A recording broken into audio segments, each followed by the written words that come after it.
हमारे यहाँ जब शादी होती है तो बैंड वाले आते हैं ना, बैंड बाजे वाले, तो एक पंक्ति जरूर गाते हैं। अब तो मुझे पता ना, मैं अपने जमाने की बता रहा हूँ, 30-40 साल पहले की बात बता रहा हूँ। एक पंक्ति गाते हैं, छोड़ेंगे न हम, है हाँ, मरते, बोल गाओ तो संग, मरते अगले 7 जन्म नहीं, जन्म जन्म तक। इतना लंबा हो, और आदमी कह रहा हूं मैं तो 2 साल में ही जिगो, मैं तो बड़ा परेशान हूं, तू इतना लंबा कह जाइए है। छोड़ेंगे न हम तेरा साथ, वो साथी मरते दम तक। देवहूति ने ऐसी सेवा करी, आत्म शौचे न गौरवे न। कल एक शब्द कहा था मैंने, गौरव करना और गर्व करना, अपने गुरु पे, अपने बाप पे, अपने इष्ट पे, अपने पति पे, हैं? गौरव तो करना चाहिए पर गर्व नहीं करना चाहिए। तो यहां देवहूति क्या करती है, गौरवेण और दमेन च। माताओं को दम का मतलब है यहाँ इंद्रियों को बस में रखना। इंद्रियों को बस में कैसे रखें? अब माताओं की बड़ी समस्या है, अगर बाजार में है कि निकरे तो भले ही घर पहले थे छकाछक भर रहा होए, 1 इंच जगह नहीं होए, तो बाजार में कछु देख गो तो मन तो चलतो, पैसा हो तो जौए ले चलो, जौए ले चलो, जौए ले चलो। हो तो ऐसा के ना है, मूड तो अलग करो। तो जाए जो माताएं इस बात पे अपने पे लगाम लगा के रखती हैं कि कम से कम खर्चा में घर चलाना है, बाजार तो भर्यो पर्यो काका लेओगे हैं, कम से कम साड़ी, कम से कम कपड़ा, कम से कम वस्तुएं, कम से कम श्रृंगार की वस्तुएं, कम से कम घर की वस्तुएं, गुजारे लायक जो सामान राखे। अब एक जनी तो मैं एक जगह संत, क्या मैं बताऊं कि रहंदा हूं को कह दूं, कि रहंदा हूं को कह दूं।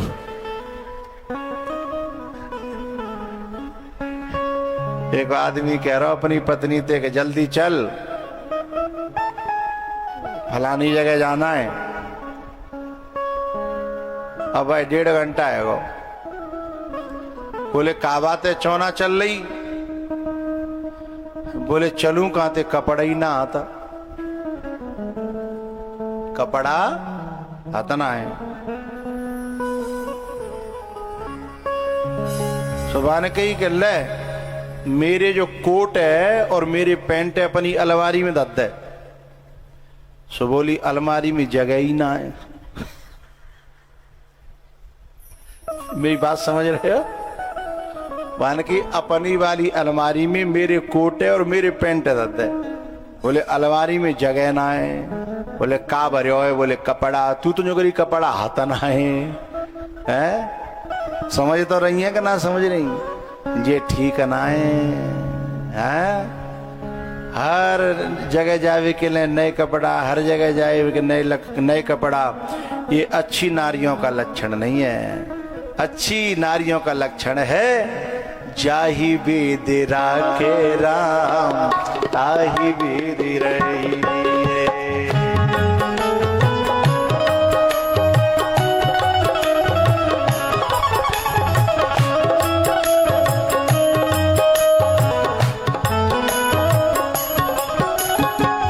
जाहि वेद राखे राम, ताहि वेद रही।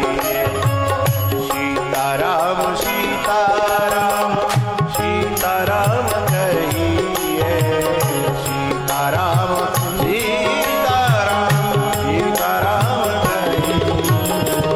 जाहि वेद राखे राम, ताहि वेद रहिए।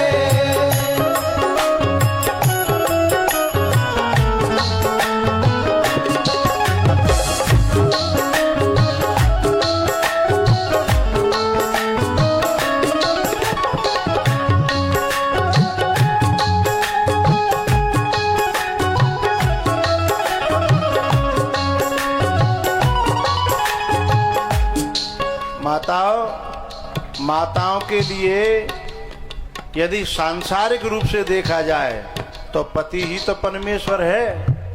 जाहि वेद राखे राम ताहि वेद रहिए, सीताराम सीताराम। पत्नी के लिए पति परमेश्वर है, शिष्य के लिए गुरु परमेश्वर है, और बेटा के लिए बाप परमेश्वर है। समझ में आ रही बात? जाहि वेद राखे राम ताहि वेद रहिए।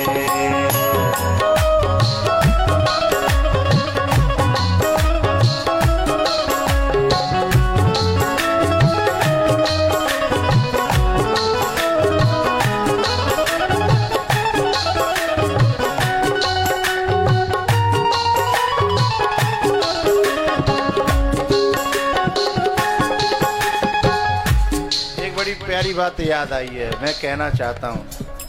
पत्नी और बेटा आदरणीय और सम्माननीय कौन से हैं? प्यार करने लायक पत्नी और प्यार करने लायक बेटा कौन से हैं बताऊं? कि रहने दो ना ही कर रहे तो ये पंडित जी ना मानते, जिमो तो जरूर कहते बताओ, चाहे कोई बात हो बताओ। एक आध उदाहरण तो रखो। चलो तो आप जैसे कहो तैसे। बात कहनी है मुझे।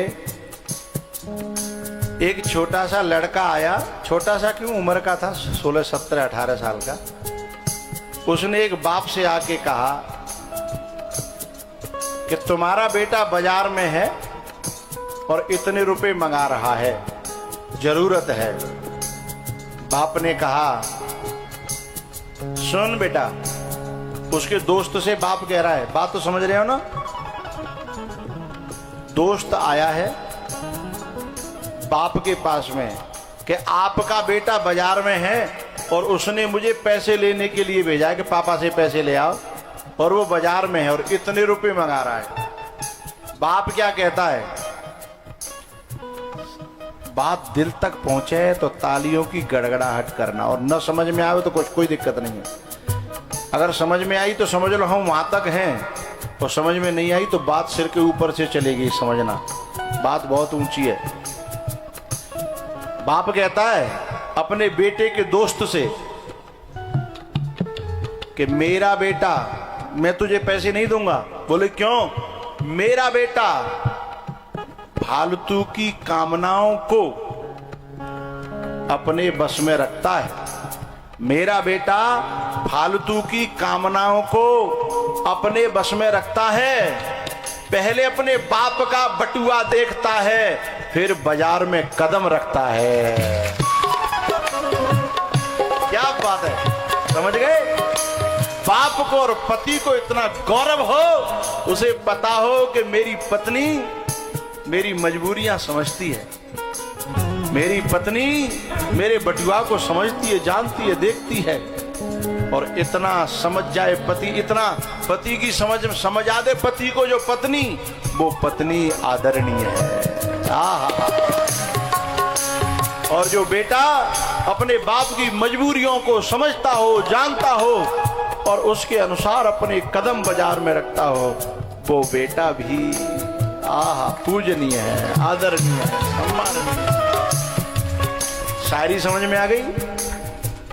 उसने बेटे के दोस्तों को पैसे न दे करके क्या कहा? मेरा बेटा अपनी फालतू कामनाओं को अपने बस में रखता है, पहले अपने बाप के बटुआ को देखता है, फिर बाजार में कदम रखता है।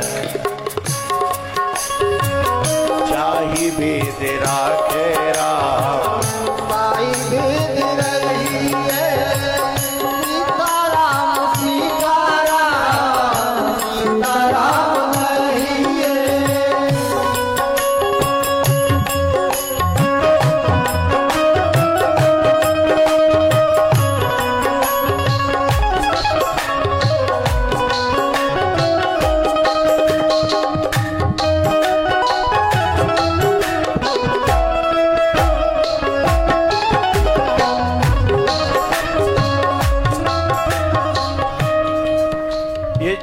श्लोक है ना, इसमें एक शब्द आया है, शुश्रूषया सौहृदय न वाचा मधुरया च भो।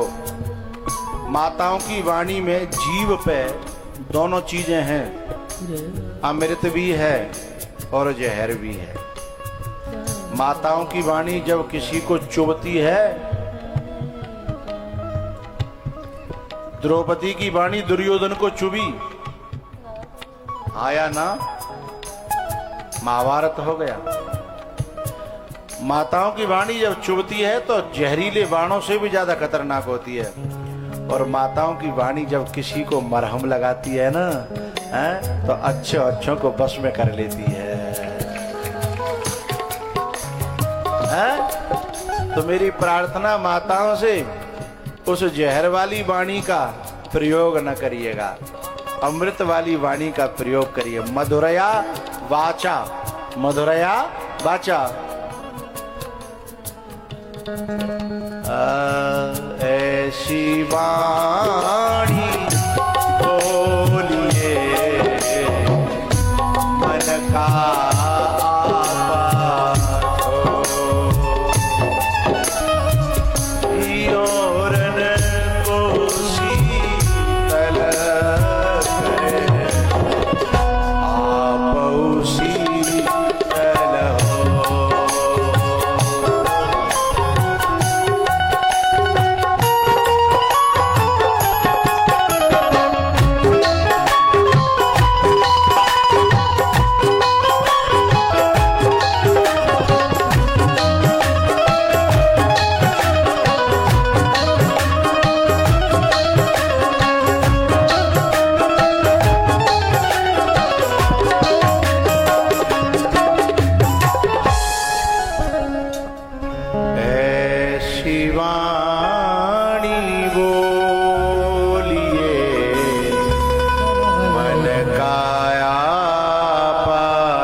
शुश्रूषया सौहृदेन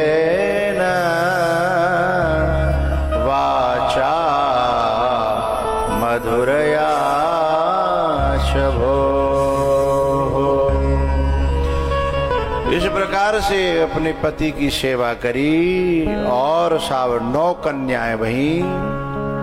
10वें नंबर पर कपिल भगवान का अवतार हुआ। तय हुआ था कि एक बेटा होते ही घर परिवार छोड़ देंगे। सोई कहने लगे कि बेटा है वो, अब हम जाएं हैं। सो देवहूति ने कहा कि हे प्रभु, आपके उस समय तो मैंने कह दिया था, लेकिन आप जैसे महात्मा की शरण में रहते भये भी मैं न तो सेवा कर पाई अच्छी तरह, न मैं इस लोक को परलोक को सुधार पाई, न मैं वैराग्य कमा पाई है, और मैं तो माया के द्वारा ठगी गई। वंचिता माया दृढ़म हो मेरी कैसी कुमति मन बस गई रे ओ जिंदगानी भजन बिना रुचि गई रे।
क्यों?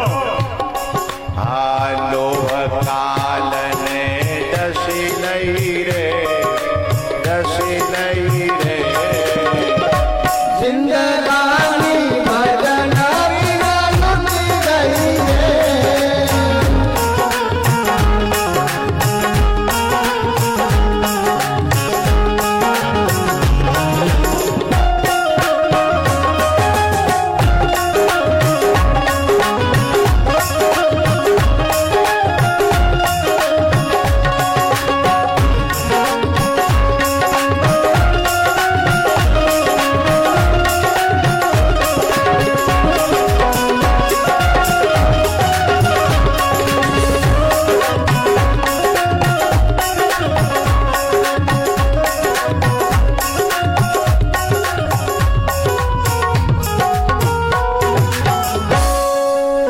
निहयत कर्म धर्माय हिन विरागाय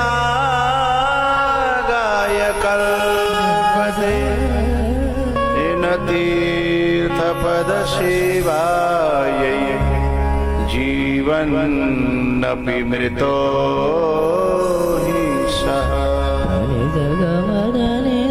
मुझे मोह ने डस लिया, मुझे काल ने डस लिया, मुझे लोभ ने डस लिया, और मैं तो साहम भगवतो नूनम वंचिता मायया दृढ़म, मैं तो आपकी दृढ़ माया के द्वारा ठगी गई हूं। ऐसा उस देवहूति ने कहा। और मेरा कल्याण कैसे होगा? आप तो चल दिए, अब तो बैरागी है जाओगे, भजन कर लोगे, भगवान ने पा लोगे, म्यों का होगो। तब करदम जी महाराज कहते हैं, दुनिया में गुरु अपने शिष्य को ब्रह्म ज्ञान देता है, लेकिन हे देवहूति, मैंने तुम्हारी गोद में ब्रह्म ज्ञान नहीं, सीधा ब्रह्म ही तुम्हारी गोद में डाल दिया है। कपिल भगवान का तुम्हारी कोख से अवतार हुआ है, यही तुम्हारा कल्याण करेंगे।